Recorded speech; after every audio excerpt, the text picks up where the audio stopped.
Welcome to the deep dive. Today, we're really pulling back the curtain on, well, a fundamental force shaping how governments work. The whole architecture of political influence. That's right. We're doing a comparative analysis, a proper deep dive, looking at how the United States and the European Union try to regulate lobbying and corporate power. Two very different beasts. Absolutely. And we've got quite a stack of sources here. Our mission really is to look at the rules they have in place for lobbying and ask, how effective are they? Are they actually working? And what's the yardstick for working? Well, we're using the standards that, frankly, lawmakers on both sides of the Atlantic and organizations like the OECD tend to agree on, at least in principle. Things like transparency and, crucially, equality of access. Does everyone get a fair shot at being heard? It's fascinating because as soon as you start digging, you hit this core tension, don't you? Lobbying gets painted as this, shady backroom deal kind of thing. Yeah. But its origins are actually quite fundamental.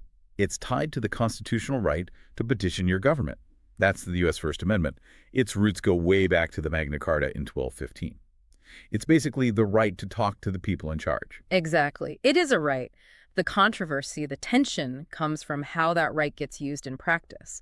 Because let's be honest, when you have vast financial resources or highly specialized knowledge concentrated in a few hands— The playing field isn't level? Not at all. No. That right gets exercised very unequally, and that often leads to policies that maybe benefit a select few rather than the broader public good. You often hear the analogy, don't you? Comparing a lobbyist to a lawyer in court. They're advocating a specific side, presenting information to the decision maker, the policy maker in this case. Yeah, and that analogy is useful up to a point. It helps explain the advocacy role, but it kind of breaks down pretty quickly. How so? Well, the ideal courtroom scenario, right, is you have two sides, hopefully with reasonably matched legal teams, presenting their cases to an impartial judge. In politics, when powerful corporate interests deploy teams of expensive lobbyists, who represents the other side? The common good, or average citizen's interest. Often there's no equivalent representation. It's unbalanced. That lack of balance. That's the democratic deficit we're trying to get a handle on today. That's precisely it. That's the core problem we're exploring through these regulations. Perfect setup. Yeah. Okay, let's dive in then. Let's start with the American model. It's explicitly built on this idea of competitive pluralism. Right. And to really get the U.S. system, you almost have to go back to the founding. James Madison, Federalist number 10. It's foundational. His argument about factions. Exactly. Madison basically said, look, the tendency to form factions groups with competing interests and opinions, it's sown in the nature of man. You can't really eliminate the causes of faction without destroying liberty itself. Which you obviously don't want to do. Right. So the whole point of a well-designed republic, according to Madison, wasn't to prevent factions, but to control their effects, to manage the competition between them. So this pluralist view kind of baked in the idea that different groups will compete for influence. And maybe that's even healthy. Pretty much. The assumption is that if you have enough different interests vying for attention, they'll hopefully check and balance each other. It's a marketplace of ideas and interests. And this wasn't just theory, right? Lobbying itself goes way back in the U.S. Oh, absolutely. The word lobby in a political sense might trace back to Britain in the 1640s, but the term lobby agent pops up really early in the U.S. There's a record of William Hull in 1792. 1792, wow. Yeah, hired by Virginia veterans to lobby Congress for compensation. So it's been part of the American political landscape from, well, almost the beginning. And almost immediately they tried to regulate it and failed. Well, the first sort of comprehensive organic attempt was much later, the Federal Regulation of Lobbying Act, the FRLA, in 1946. And, yeah, it wasn't exactly a success story. Why not? What was wrong with it? It was, frankly, poorly drafted, hastily put together as part of a bigger legislative reorganization bill. It was vague, full of loopholes, just not well thought through. And then the Supreme Court weighed in. United States v. Harris in 1954. That seems to be the nail in the coffin. It really was. The Harris decision fatally wounded the FRLA. The court interpreted the law incredibly narrowly. How so? They ruled it only applied to individuals or groups whose principal purpose was lobbying Congress directly. The principal purpose loophole. Exactly, and you can immediately see the problem, right? Yeah, if lobbying is just part of what you do. Right. If you're a big law firm, a PR company, a trade association, even a large corporation with an in-house team, You could easily argue, oh, lobbying Congress, that's only 10%, maybe 15% of our overall activity. It's not our principal purpose. So they didn't have to register or disclose anything. Precisely. It missed the vast majority of professional advocacy happening in D.C. Scholars have said the FRLA basically died a death by 1,000 cuts. It just wasn't capturing the reality of influence. Okay, that makes sense. But if everyone knew it was broken by 1954, why did it take until 1995, nearly half a century, to actually replace it? That's a really good question. I think it speaks volumes about how difficult it is for Congress to regulate activities that directly affect, well, Congress itself and the ecosystem around it. Inertia. Or maybe reluctance. Probably a bit of both. It really wasn't until the mid-90s when public scandals and a general perception of corruption reached a kind of boiling point that the political will finally emerge to try again. And that led to the modern framework, the Lobbying Disclosure Act, the LDA of 1995? Correct, the LDA. It learned from the FRLA's mistakes, particularly the principal purpose mess. So how does the LDA decide who needs to register? What's the trigger? The LDA uses a different test. It says an individual has to register if they make more than one lobbying contact and spend at least 20% of their time lobbying for a specific client over a 3-month period. 20%. Okay, that seems clearer than principal purpose. It is. And once you cross that threshold and register, you have to file quarterly disclosure reports. Yeah. You mentioned them earlier, the LD1 for registration and the LD2 for the quarterly activity reports. Right. And what do these LD2 reports actually tell us? What gets disclosed? They require quite a bit on paper. You have to list your client, the specific issues you lobbied on, like the bill numbers or specific regulatory dockets. Okay. You also have to report your income from that client for lobbying activities or your expenditures if you're lobbying for yourself. And you list which houses of Congress and which federal agencies you contacted. That sounds pretty comprehensive, like you're getting a real window into what's happening. It sounds like it. And it's definitely more transparent than before. But there are some significant gaps in the detail. Such as? Well, for one, lobbyists don't have to list every single person they talk to. They just list the general agency or the House of Congress. So you don't know if they met with a key committee chair or just a junior staffer. Okay, less specific contact info? Right. But maybe more importantly, and this really affects how useful the data is, they don't have to state whether they were lobbying for a particular proposal or against it. Wait, really? So I could look up a report and see, say, Big Oil spent $5 million lobbying the EPA on climate regulations. Yep.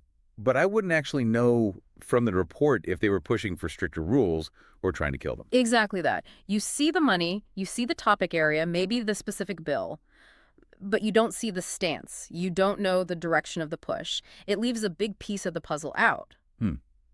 So transparency in volume, perhaps, but maybe not in meaningful content for accountability. That's a good way to put it. It raises real questions about how much citizens can truly understand about who's influencing policy in what direction, just from looking at these forms. Okay. Now, what about the areas the LDA doesn't cover? You mentioned grassroots lobbying earlier as kind of unregulated frontier. Yeah, this is a huge one in the U.S. context. Grassroots lobbying, where organizations try to mobilize the public to contact lawmakers directly, often through big ad campaigns, email blasts, that sort of thing. Call your congressman now. Right. That kind of activity is almost completely unregulated at the federal level, despite attempts to include it going back even before the LDA, and again in the 2007 HLOGA reforms. HLOG. Honest Leadership and Open Government Act, it tweaked the LDA. But even then, attempts to regulate grassroots efforts failed. And why is that? Is it still that First Amendment concern rearing its head? It really is. The big stumbling block is the fear that regulating these mass mobilization campaigns could end up chilling speech or, worse, forcing ordinary citizens who just decide to email their representative after seeing an ad, forcing them to register as lobbyists. This would be absurd and probably unconstitutional. Exactly. Given the history with Harris and the general sensitivity around regulating speech, especially citizen interaction with government, Congress has basically steered clear. It's seen as too difficult, too constitutionally fraught. So we have this system where the direct professional advocacy is disclosed, but maybe not the stance. And then this whole other avenue of indirect mass mobilization is just completely off the books. Pretty much. It leaves a significant channel of influence largely in the shadows, especially when funded by opaque groups. And this brings us neatly to the other huge channel of influence in the U.S. campaign finance. Because lobbying in the U.S., you can't really talk about it without talking about money and politics, right? The whole pay-to-play perception. They are deeply intertwined. Campaign finance regulation in the U.S. is built around two main pillars: disclosure, who gave the money, who spent it, and limits on contributions. But the courts have had a lot to say about those limits. A lot. The Supreme Court, particularly over the last, say, 50 years, has systematically chipped away at the ability to limit money in politics, especially spending. We probably need to touch on the key cases. Buckley v. Vallejo, 1976. That was the first big one. Absolutely. Buckley is foundational. It's where the court first explicitly said that spending money on politics is a form of speech protected by the First Amendment. Money equals speech. That's the shorthand, yeah. And the consequence of Buckley was that while contribution limits to candidates could largely stand to prevent quid pro quo corruption, limits on expenditures, how much candidates spend themselves or how much independent groups spend about candidates, were struck down. So candidates could spend unlimited amounts of their own money, for example. Yes, and it also damaged the post-Watergate public financing system by removing spending caps. Okay.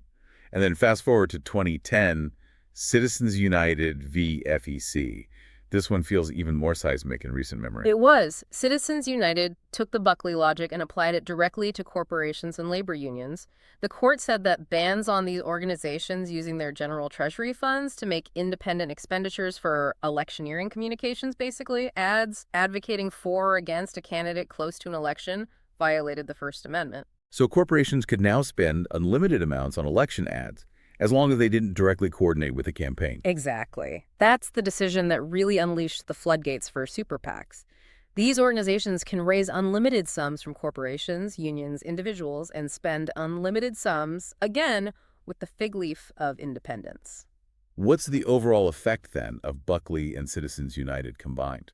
The overall effect is a system awash in money, where the perception, and often the reality, according to many observers, is that access to politicians and potentially policy outcomes is heavily influenced by the ability to make large financial contributions or to have massive independent expenditures made on your behalf. And lobbyists often play a key role in bundling those contributions or directing that spending. Absolutely. They become gatekeepers not just for policy information, but for financial support, reinforcing that link between lobbying and campaign cash. It creates the strong perception, whether always accurate or not, that it's all about the money. Okay, that paints a pretty clear picture of the U.S. model. Founded on competitive pluralism, heavily reliant on disclosure, with some big holes, wrestling with court decisions that equate money with speech, and deeply intertwined with campaign finance. That's a fair summary. Right. Now, let's hop across the pond. The European Union. It's a younger system, institutionally very different. How does its approach to lobbying stack up? It is fundamentally different in many ways. The EU's serious efforts at lobbying regulation are much more recent, really only gaining steam around 2007. And the philosophy behind it feels different too. How so? The emphasis in the EU treaties, like the Treaty on European Union, TEU, is much more on fostering an open, transparent, and regular dialogue with civil society. There's a stated commitment to transparency, yes, but also this idea of ensuring equality of access among different types of interests. Sort of a less purely competitive, more structured dialogue. Kind of. And the EU takes a very broad view of who counts as an interest representative. Broader than the U.S. Arguably, yes, in its inclusiveness principle. They try to treat everyone the same under the registration rules. That means professional lobbying firms, sure, but also NGOs, trade unions, think tanks, religious groups, academic institutions, even companies' in-house policy staff. If you're trying to influence EU policy, they want you on the register. And the main tool for this is the Transparency Register. You mentioned it started voluntarily. It did. Between about 2007 and 2011, the Commission's register was voluntary. Then Parliament started its own. They merged them, but it was still largely voluntary. So how did they manage to make it effectively mandatory, or at least increase compliance significantly? The U.S. struggled with voluntary registers. They used a very clever institutional lever, not direct legal compulsion with fines, which would have been politically difficult. They tied registration to access. Ah, okay. So if you want to play, you have to sign up. Pretty much. Since around 2016, after a new proposal, it became a condition. If you want to have an official meeting with a European commissioner, their cabinet members, directors general, the real senior policymakers, You must be registered in the Transparency Register. No registration, no high-level meeting. Exactly. It's a powerful incentive. If you want to engage at the levels where key decisions are shaped, you have to be on the list and agree to the code of conduct. And what happens if you violate that code? How does enforcement work? It's not criminal prosecution like potentially in the U.S. No, it's quite different. The EU system handles it administratively through the registrar's secretariat. If you breach the code of conduct, say, by providing misleading information, they can impose sanctions. What kind of sanctions? It ranges from a formal warning to being temporarily suspended from the register, which means losing that access, maybe for 15 days, maybe longer. In serious cases, you could be removed indefinitely. It's a direct threat to your ability to operate effectively in Brussels. That seems potentially more effective in day-to-day terms than the threat of a lengthy, uncertain criminal process. Many argue it is, yes. It's quicker, and it directly impacts the lobbyists' ability to do their job. Okay, so the EU has this broad definition, this access-based mandatory register and administrative sanctions. But it's not perfect, right? You mentioned institutional structure creating gaps. What's the biggest hole in EU transparency? Without a doubt, the biggest challenge, the biggest transparency deficit is the Council of the European Union, often just called the Council of Ministers. That's the body representing the national governments of the member states. Correct. And our sources are pretty blunt about it. Transparency regarding lobbying directed at the Council is described as completely absent. Wow. Why is it such a black box? The Council tends to argue that it's different, that it's not being lobbied in the same way as the Parliament or Commission, because it's just coordinating the positions of 27 sovereign national governments. They sometimes present themselves as an institution where no lobbying takes place. Which seems unlikely. Highly unlikely. What it means in practice is that if lobbyists want to influence the final decision in the Council, which is crucial, as it co-legislates with Parliament, they often have to take the national route. Meaning they go lobby the individual governments back in their capitals, Berlin, Paris, Rome, Warsaw, or they lobby the national delegations, the permanent representations, in Brussels. Which makes EU-level tracking almost impossible. Exactly. It fragments the picture. Yeah. And it's compounded by the fact that I think the figure is only about 8 out of the 27 EU member states currently have their own mandatory national lobbying laws. So if you lobby, say, the Spanish government to influence Spain's position in the Council, that interaction might just disappear into the ether. No record anywhere. Quite possibly. It pushes a lot of the crucial influencing activity either underground or at least off the central EU radar. This difference in structure also seems tied to a difference in lobbying style compared to the U.S. Absolutely. The legislative processes themselves encourage different approaches. Also, Well, as we discussed, the U.S. system, with its checks and balances, multiple veto points, it's almost designed to block legislation. Getting something through often requires intense political maneuvering, conflict, or major compromise. which leads to a more aggressive adversarial lobbying style. Winner take all. Often, yes, it's high stakes. You need to overcome those hurdles. The EU's ordinary legislative procedure, on the other hand, involving the Commission proposing, then the Parliament and Council amending and agreeing, it's explicitly built to find compromise. Multiple readings, conciliation committees if needed. Right. The whole structure is geared towards avoiding gridlock and interinstitutional conflict. This tends to foster a more collaborative, consensus-seeking lobbying style in Brussels. Technical expertise, providing solutions, often carries more weight than pure political pressure. But even within that collaborative process, there have been transparency issues, right? Particularly with the informal trilogues. Oh, absolutely. Trilogues were, for a long time, the real black box of EU lawmaking. Remind us what they are exactly. Trilogues are informal negotiating meetings. You get key representatives from the 3 main institutions, the Parliament, usually the rapporteur and shadow rapporteurs from the relevant committee, the Council, represented by the rotating presidency, and the Commission as a facilitator. And they hammer out deals behind closed doors. Essentially, yes. They try to bridge the gaps between the Parliament's and Council's positions to reach an early agreement, often allowing legislation to pass much faster, sometimes even at the first reading. Which sounds efficient, but not very transparent. Historically, it wasn't. Before about 2018, the documents showing the tentative agreements reached in these trilogues, sometimes called the 4-column documents, tracking the positions were kept confidential until a final deal was struck. So crucial compromises were happening completely out of public view. What changed? A legal challenge, actually. A case brought by a transparency activist, Emilia De Capitani, went to the European Court of Justice. In 2018, the court ruled in the De Capitani judgment that these trilogue documents generally had to be disclosed much earlier. The court argued that for the public to exercise its democratic rights, it needed to be able to follow the legislative process and understand how decisions were being made as they happened, not just see the final outcome. It forced much greater, though still not perfect, transparency onto the trilogue process. Okay, so institutional structures really drive both the regulation and the style of lobbying. Let's zoom out again. What about the fundamental difference in how the executive branch is chosen? U.S. President versus the EU Commission. How does that play into it? That's another key distinction. The U.S. has a presidential system. The president and Congress are separately and directly elected, creating distinct power centers that are highly responsive to, well, electoral politics and the associated interest group pressures. Very politicized from the start. Right. The EU Commission, on the other hand, which holds the primary power to initiate legislation, is not directly elected. Commissioners are nominated by national governments and approved by the parliament. So they're one step removed from direct electoral pressure.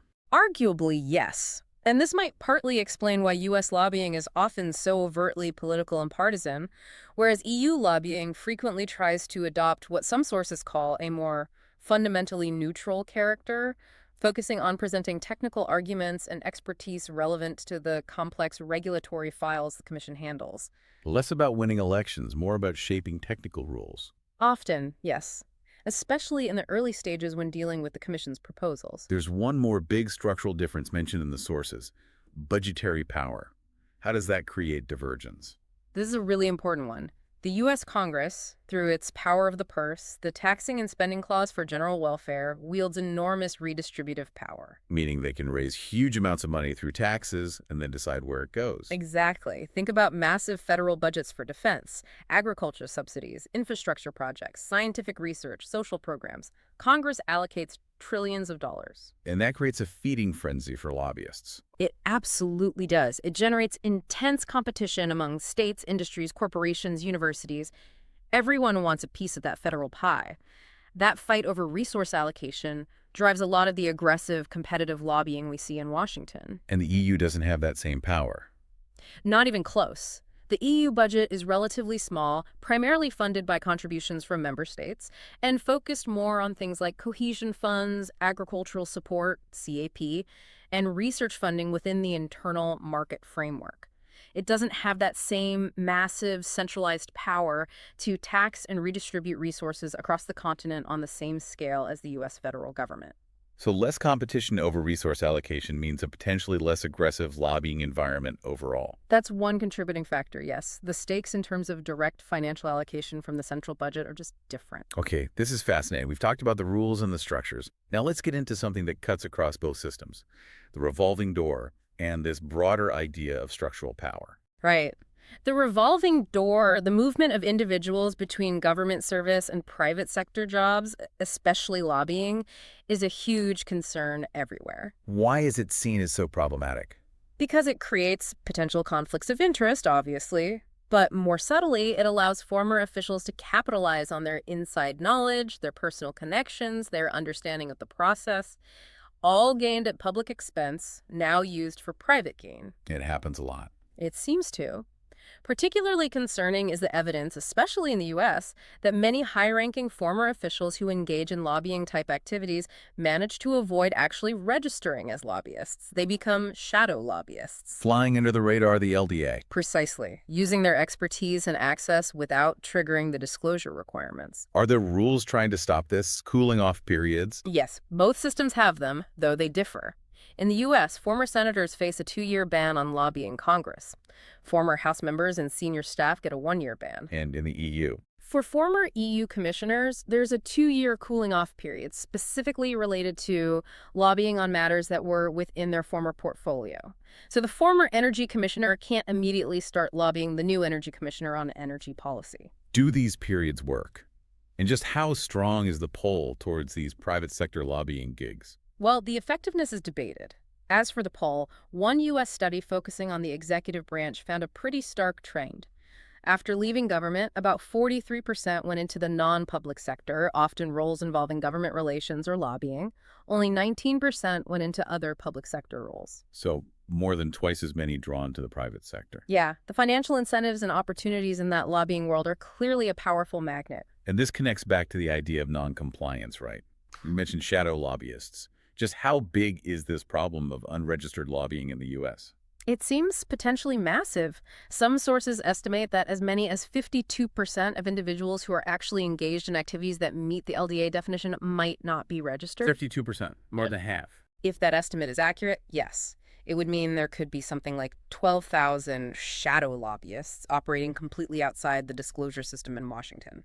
That figure is just staggering. How can a system supposedly based on disclosure allow such a huge potential gap? No. Is enforcement that difficult? It seems to be. Part of the problem is the sheer scale. The LDA applies to potentially tens of thousands of people across countless firms and organizations. It's hard to police proactively. It kind of blindly requests information, relying largely on self-reporting. Whereas rules targeting specific groups are easier. Generally, yes.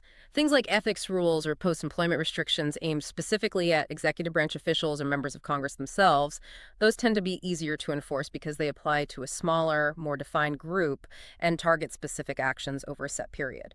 The LDA is just much broader. Okay. But let's shift gears slightly. Beyond the direct act of lobbying, registered or not, there's this concept that corporate power doesn't always need lobbyists to exert influence. This is the idea of structural power. Exactly. This is a really critical point that some scholars emphasize. Focusing only on lobbying spending can actually miss the bigger picture. A company's political influence might stem simply from its sheer size, its economic importance, or the nature of its business. So they don't even need to ask for anything specific.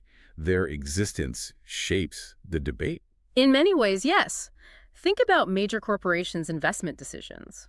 The implicit or explicit threat of relocating production or cutting jobs capital flight can put immense pressure on governments before any specific policy is even proposed. The straitjacket of globalization. That's one term for it, yeah. Or regulatory competition, where jurisdictions feel they have to offer lower taxes or weaker regulations to attract or retain businesses. These structural economic realities constrain policymakers' choices. The classic example always cited here is the 2008 financial crisis bailout. Right. The argument isn't that the big banks won the bailout solely through last-minute lobbying. It's that their position in the financial system being too big to fail made the political decision to not bail them out seem almost impossible. The systemic risk was too high. Their structural importance dictated the policy outcome. Largely, yes. Their lobbying might have shaped the details of the bailout, but the fundamental decision was driven by their structural position in the economy. And we see examples of this kind of structural power playing out with major tech companies today, right? The sources mention Amazon, Tesla, Meta. Definitely. Take Amazon. They're known for, well, aggressive tactics regarding unions, reports of high injury rates, sophisticated tax avoiding strategies. And challenging labor laws. Yeah, challenging the constitutionality of the National Labor Relations Board in the U.S. These aren't necessarily lobbying activities in the narrow sense, but their core business practices constantly force regulatory and political debates. They set the agenda through their actions. And didn't Amazon clash with the EU Parliament directly? They did. Amazon lobbyists were actually banned temporarily from the European Parliament because the company refused to send representatives to hearings about working conditions and labor rights violations. So they essentially chose to use their power by not engaging rather than lobbying directly in that instance. Exactly. It was a power play, demonstrating they felt they could bypass or defy the institution's scrutiny, at least for a time. What about Tesla? Tesla gets cited for similar anti-union activities in multiple countries, US, Germany, Sweden, also concerns about human rights in their cobalt supply chains. And of course, the CEO is very public, often controversial, pronouncements on politics, unions, democracy. Which generate headlines and influence debate globally. Precisely. Their scale and visibility give them a platform and influence that goes far beyond traditional lobbying expenditures. And Meta, Facebook. Meta is interesting because they do both. They spend huge sums on conventional lobbying, especially against data privacy regulations like GDPR in Europe or potential rules in the US. But their structural power comes from From their control over the flow of information, essentially. They're cited for the role their platforms play in the spread of misinformation, polarization, and allowing extremist content to flourish. Their core business model is politically consequential, regardless of their lobbying budget. Their market dominance is immense political leverage. Okay, so we've got lobbying regulations with holes, shadow lobbying, massive campaign spending, and this underlying structural power. What does all this mean for democracy? For the average citizen?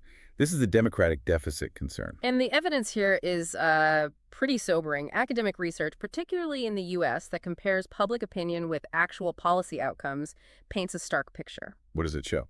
Studies consistently find that the policy preferences of average citizens seem to have little or no independent effect on policy outcomes. Their views only align modestly with what actually gets passed. Little or no effect. Yes. Strong language. It is. The data suggests policy outcomes are much more strongly correlated with the preferences of economic elites and organized business interests. Even compared to mass-based interest groups, the average citizen's preference doesn't seem to carry much weight on its own. And part of this might be the disconnect between the lawmakers themselves and the population they represent. That's certainly a contributing factor. Particularly in the U.S., the economic gap is significant. The median net worth of incoming members of Congress is often over $1 million. Which is how many times the average American family's net worth? Something like 14 times higher, according to some figures. When lawmakers are that economically removed from the people they represent, it inevitably shapes their perspective, their priorities, what seems normal or urgent to them. And this really hits home when you look at issues important to lower-income people. Absolutely. Research looking specifically at the priorities of low-income citizens, things like jobs, affordable housing, poverty reduction, healthcare access, finds a massive disconnect. Those top priorities identified by low-income individuals are somewhere between 4 and 62 times less likely to actually show up in proposed legislation compared to how often they're raised in interviews. The political system just doesn't seem to be hearing or responding to those concerns effectively. Poverty becomes, in effect, a democracy problem rooted in unequal representation. So, unsurprisingly, all of this breeds public mistrust. Right. The perception that the system is rigged, that decisions are made for special interests, not the public good. Exactly. And that perception isn't just anecdotal. We see it in survey data. An OECD survey, for example, found that 64% of U.S. respondents believe their government is run by a few big interests looking out for themselves. How does that compare elsewhere? It's quite high. In the same survey, only 5% of Norway felt that way. In Germany, it was 55%, still majority, but lower than the U.S. This widespread cynicism is corrosive. And this leads to the concept of institutional corruption, which isn't necessarily about illegal bribes, is it? No, that's the key distinction. Institutional corruption isn't about breaking the law. It's about influences that are legal, maybe even considered perfectly ethical under current norms, but that systematically undermine an institution's purpose or public trust. So legal actions having corrupting consequences on the institution's integrity. Precisely. It's a systemic influence that steers an institution away from its intended mission or erodes public confidence in its ability to fulfill that mission impartially. The pharmaceutical industry example seems to fit this perfectly. It's often used as a prime case study. Pharma companies exert influence on regulatory bodies like the FDA through entirely legal means. Campaign contributions, funding medical research, sponsoring conferences, direct lobbying on approval standards, I'm all aboard. all technically legal. But the documented outcome is a systemic bias. Studies funded by the pharmaceutical industry are found to be 3 to 4 times more likely to report results favorable to the company's product compared to independently funded studies. So the legal funding subtly biases the scientific output and potentially the regulatory decisions. That's the argument for institutional corruption. The system of legal influence compromises the institution's core goal of objective, science-based regulation for public health, tilting it towards commercial interests. And finally, even when there's a push for reform, this whole ecosystem of influence can make implementation incredibly difficult. The power of inaction or delay. Oh, absolutely. Passing a law is often just the beginning of the battle. The implementation phase, where regulatory agencies write the specific rules, is where organized interests can really dig in. Dodd-Frank, after the financial crisis, is the go-to example here. It's a classic. Congress passed Dodd-Frank, a huge piece of financial reform legislation. But then the real fight moved to the agencies, the SEC, the Fed, the FDIC, tasked with writing hundreds of specific rules mandated by the law. Like the Volcker rule restricting banks' speculative trading. Exactly. That rule alone took years to finalize, facing intense lobbying pressure and legal challenges from the financial industry every step of the way. They deployed hundreds of lobbyists specifically targeting the regulators. So they can delay, dilute, and game the rules, even after the law is passed. They absolutely can. It shows how resistance from powerful, well-resourced interests can effectively stall or weaken reforms, demonstrating that the influence game continues long after the politicians have declared victory. Okay, let's try to wrap this up. Summarizing the core differences we've explored. The U.S. system seems rooted in this Madisonian ideal of competing interests, relies heavily on disclosure, but has these big loopholes and is massively influenced by campaign finance, leading to a very aggressive style of advocacy. That sounds right. And often bypassed by shadow lobbying or structural power. While the EU system, being newer and built more around collaboration, uses access conditions effectively for its transparency register, but struggles with big institutional gaps, especially the Council, and has its own transparency issues within processes like trilogues. Yeah, and perhaps a less overtly politicized style, focusing more on technical input, but still facing challenges ensuring genuine equality of access across all those different types of interests it tries to include. Both systems really seem to fall short when measured against that ideal of truly equal access. Now, we touched on the revolving door regulations, the cooling off periods. On the surface, trying to clean up politics by restricting that immediate jump from public service to lobbying seems like an obvious good, doesn't it? You want to prevent those conflicts of interest. It certainly seems like it. It addresses a clear public concern about insider dealing and undue influence. But you mentioned some research suggests there might be an unexpected, maybe even negative side effect to these laws. Yes, this is where it gets really interesting and counterintuitive. Some research looking at U.S. state legislatures, where these laws vary, suggests that stricter revolving door laws might actually have unintended consequences for political competition itself. How so? What do they do? The findings indicate that these laws tend to reduce the number of new candidates, particularly challengers running for office, and, correspondingly, they tend to increase the re-election rate of incumbents. So they make politics less competitive. Paradoxically, yes, that's what some of this research suggests. By making the post-political career path less potentially lucrative or easy to transition into, they might discourage certain types of people from running in the first place. Okay, but who are they discouraging? Is it random or is there a pattern? This is the really provocative part. The analysis suggests these laws disproportionately screen out candidates who are more ideologically moderate. Moderate candidates, why them specifically? Well, the thinking goes something like this. Highly ideological candidates, whether far left or far right, are often driven primarily by strong policy convictions or perhaps the desire for public prominence.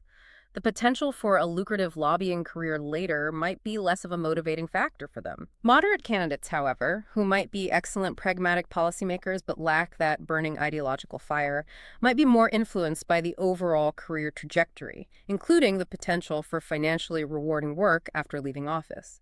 They might see politics as a phase within a broader professional life. So if you restrict that post-politics financial upside through strict revolving door laws, you might disproportionately discourage those pragmatic moderates from entering the political arena in the first place. You end up selecting for candidates who are more motivated purely by ideology or other non-financial factors, leaving the system potentially more polarized with fewer people focused on compromise. That's the disturbing possibility raised by this line of research. It forces us to ask a really tough question, which is the thought we want to leave you with today. What is the true cost of cleaning up politics with rules like revolving door laws, if a potential side effect is a less competitive, less moderate, and ultimately perhaps less representative pool of lawmakers? Does making the system appear more ethical on one level inadvertently make it more extreme on another? Exactly. Does integrity come at the cost of moderation and effective governance? It's a complex trade-off with no easy answers, something to definitely mull over. Indeed. A lot to think about there. We'll leave it there for this deep dive.